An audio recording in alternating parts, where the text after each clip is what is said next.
Hola Carmen, y hola Guada, muchas gracias por la invitación a hablar de este tema. Hola, ¿cómo Bueno, estás? esta enfermedad es crónica, es irreversible, ¿cómo es? Bueno, ahí tomo un par de preguntas de la que estaban haciendo al aire ustedes, y es una enfermedad crónica, sí, que está dentro de las entidades de enfermedades no transmisibles, que no tiene una curación estricta, o sea, no se cura, no es como una neumonía que uno da un antibiótico y se cura, es una enfermedad crónica. Al ser crónica no tenés una curación per se, pero sí tenés un control. Ujú. Esto es, o sea, es una enfermedad que aproximadamente los datos en Argentina, en adultos, es 1 de cada 10.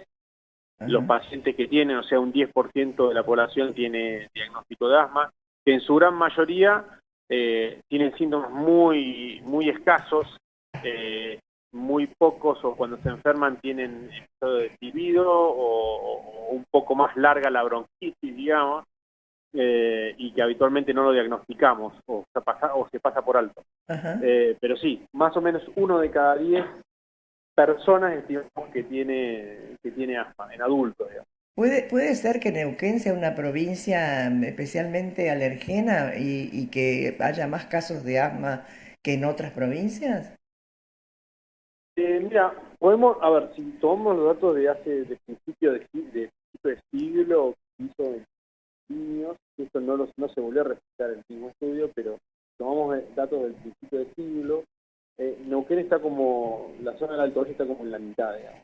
Mm. Tenemos gente con mayor cantidad, que está en un 12%, y después Neuquén queda con un 10,2%, y después tenía otras zonas, eh, como la zona noroeste de la Argentina, que tenía menos, pero la zona más eh, con mayor reporte de asma son 2 puntos porcentuales, pero bueno, son al fin, están en un 12% la zona de Buenos Aires y la zona de Pampa. Pero sí, a ver, no somos los más bajos, tampoco somos los más altos, no somos México, que hay una población de 5% o 4% de asma. Mm. Estamos en mitad de tabla, digamos. ¿Cuál es el clima más perjudicial para para un asmático? Eso, Carmen, es variable, porque en realidad hoy por hoy lo que se sabe es que es una enfermedad genética que tiene, el origen es multicausal. O sea, ¿qué quiere decir con esto? Que no es una enfermedad que tiene una linealidad de desarrollo. Nosotros podemos tener padres asmáticos, hijos asmáticos, y no van a tener por qué desarrollar la misma enfermedad que uno padece. Mm. O sea, o para bien, o para mejor o para peor, digamos, pero tiene mucho que ver los contextos en los que uno vive, tanto a nivel del medio ambiente, el clima, como también lo que uno come, la cuestión cultural. Eso se ha visto que los pequeños cambios o microcambios genéticos, que se llaman epigenéticos en los genes del asma, pueden modificar el asma para mejor o también pueden modificar el asma para peor. Entonces, lo que sí se sabe es que es una enfermedad crónica, inflamatoria, que tiene una base genética importante, pero que no necesariamente esos genes se van a ver expuestos o se van a desarrollar el asma fuerte, y el contexto del medio ambiente no es propicio. Si no es propicio, capaz que uno lo pasa sin pena ni gloria, pero si es propicio, puede desarrollar una enfermedad que te demande mucha consulta médica. Ah. ¿El asma y la alergia bronquial es lo mismo? Inicialmente te diría que sí, sí, porque son sinónimos. Mm. Antes uno le puede poner el nombre bronquitis espasmódica, Sí. bronconeumonía recurrente con broncoespasmo, le puedes poner cualquier nombre, pero a la mera hora de ver los resultados, si el paciente tiene las condiciones, seguramente es un asma bronquial. Bien, bueno, ¿esto afecta más a los chicos, a los jóvenes, a la gente mayor?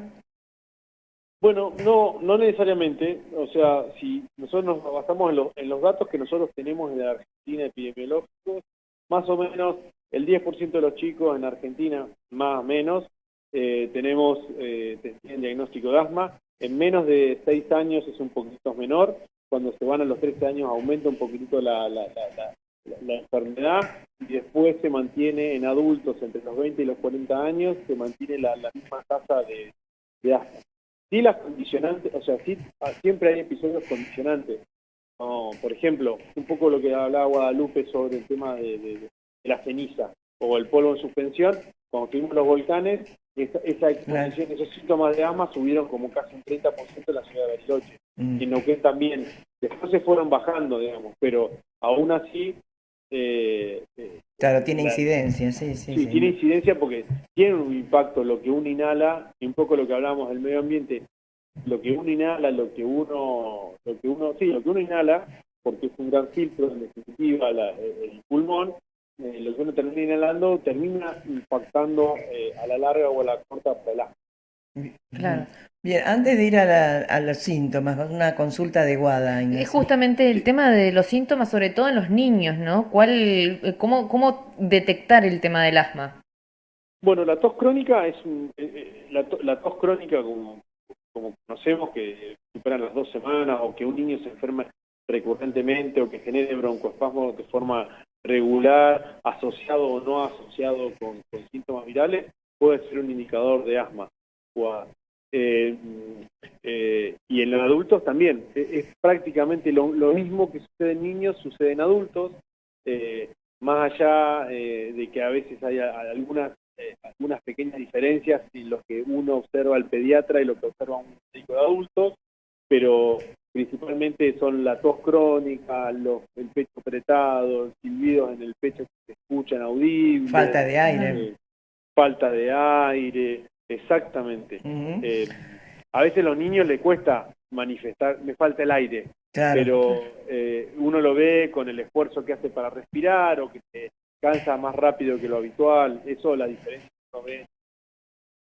¿Y los tratamientos para el asma alivian, curan? No, porque me dijiste que no es una Claro, enfermedad que alivian. tenga cura. ¿Alivian? La respuesta, Carmen, es alivian. Lo que sí es que uno ahí tiene que hacer diferencia, es que uno en el asma, como una enfermedad crónica, uno se puede llegar a diferenciar de otras enfermedades crónicas habituales como la presión, la hipertensión, la diabetes. Vos tenés 2 tipos de medicamentos. Uno que son los preventivos, que esto habla sobre que evitar o prevenir que tengas un episodio de broncoespasmo a futuro. Y después, que básicamente la base de esos tratamientos son los corticoides inhalados. No son los corticoides sistémicos, la pastillita o el inyectable, son corticoides inhalados. Es un tratamiento local de los bronquios que desinflama. ¿Bien? Y después tenemos los tratamientos de rescate. Unos son los preventivos, los otros son de rescate. Los de rescate es para salir del paso. Pan para hoy, hambre para mañana. Es lo que le digo a mis pacientes. O sea, sirven para salir ahora, para las próximas horitas, pero no te sirven para prevenir a futuro un episodio de broncoespasmo. Sirve para salir del evento agudo, nada más. ¿Y se pueden utilizar los dos, el preventivo y el de rescate? Habitualmente se utilizan los dos. Lo de preferencia es que uno utilice el preventivo de forma crónica, en el caso que lo necesites, utilizar de forma crónica el preventivo, y el de rescate, tenerlo por las dudas. Y lo que mejor nos puede pasar como médicos es escuchar que me venga, recetame el de rescate porque se me venció hace 2 años que no lo uso, porque significa que el tratamiento preventivo hizo su efecto. Claro. Tenés el de rescate dando vuelta, pero el preventivo hizo tan bien su trabajo que nosotros, que no tuviste la necesidad de utilizarlo uno de vez en cuando a las perdidas, el tratamiento de rescate. Ajá. Ahora, llegado a un caso crítico, ¿es necesario el corticoide inyectable o por boca? Ya ahí, sí, claro, ahí estás en otra situación, en otro contexto distinto, porque al ser una enfermedad crónica a veces cursa con episodios de crisis. Esas crisis son la crisis de asma, y lo que sucede es que justamente ahí hay una inflamación muy grande de los pulmones, y ahí vas a seguramente necesitar algún corticoide sistémico. Lo que nosotros como comunidad de neumonólogos decimos que no tiene que suceder es que uno tenga como tratamiento preventivo pastillas de corticoides o inyectables de forma regular, de corticoides sistémicos, que eso no a la larga no nos hace. Bien. ¿Cómo se diagnostica el asma, Ignacio? Primero con los síntomas, o sea, primero es Una saber charla. esto, esto que estamos teniendo, y ya aprovecho que la semana que viene es el Día Mundial del Asma, Correcto, 6 de el mayo. martes, el martes. El martes es el Día Mundial del Asma. Esto nos sirve un montón para que la gente se concientice a que si tenés tos crónica, tenés fluido en el pecho o el pecho te lo tenés un poco apretado, no sabés, no te pegan en la tecla, sufrís bronquitis de forma regular, de forma reiterada y no salís tan bien. Eso es como algo que te motive a consultar al médico. Primer consejo. Segundo consejo es hablar con el médico y que el médico pida espirometría, que la espirometría es como el método diagnóstico más básico como para hacer el diagnóstico del asma bronquial.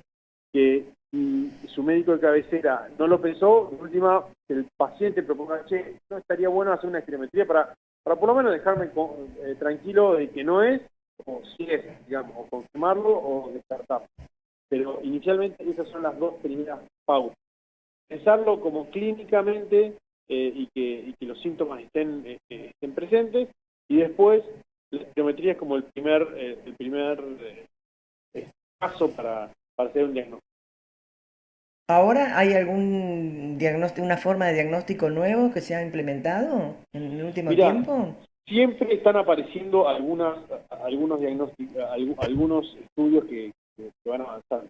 Por ejemplo, últimamente nosotros estamos teniendo un equipo que se llama de medición de inflamación, porque si volvemos a la charla inicialmente, habíamos hablado que el asma era una enfermedad crónica e inflamatoria de los bronquios. La medición de la inflamación por sangre, a veces esa inflamación que es muy local de los bronquios se pierde en todos los sistemas que uno chequea en la sangre, y cuando nosotros hacemos mediciones de métodos de inhalación, podemos llegar a detectar parámetros de inflamación específicos dentro del pulmón. Eso lo estamos haciendo, está disponible para nosotros también, que no, está bien, no se utiliza para todos los asmáticos, pero sí nos ayuda a veces cuando el diagnóstico es dificultoso y nos permite a nosotros acercarnos más rápidamente o mejor o más específicamente al diagnóstico. Bien, por último, recomendaciones para la gente que padece asma y lo sabe, y para aquellos que tienen síntomas que les hacen sospechar que pudiera ser, pero todavía no han hecho la consulta. Mira, la primera recomendación, Carmen, siempre que charlamos decimos lo mismo. Si en esta época, la primera recomendación, vacunación. Vacunación contra la gripe y vacunación, si no la tiene, la de la neumonía, sería bueno. Y que los fantasmas de las vacunaciones, que me pongo la vacuna y me enferma más, no es tan así. La vacuna previene a que vos no desarrolles una complicación de una gripe. Claro. ¿Cómo se llama? ¿Qué sería una complicación de la gripe? Sería, mira, me agarró una crisis de asma por una gripe. Eso no está bien. Tuve una neumonía, tuve una bronquitis. Una complicación de una gripe que entre y se vaya, digamos. Bien. Segundo, es tratamiento preventivo. En caso que tengas síntomas muy recurrentes, es hacer tratamiento preventivo. Y en aquellos que estén sospechando en asma, es consulta a su médico y solicitar una espirometría, que sería lo más indicado y sería lo más correcto para hacer. Bien. Ignacio, gracias como Muchas siempre, gracias. clarísimo, y será hasta una próxima charla. Dale, muchas gracias y gracias a toda la audiencia y gracias a ustedes. Gracias, buen fin de Gracias. semana.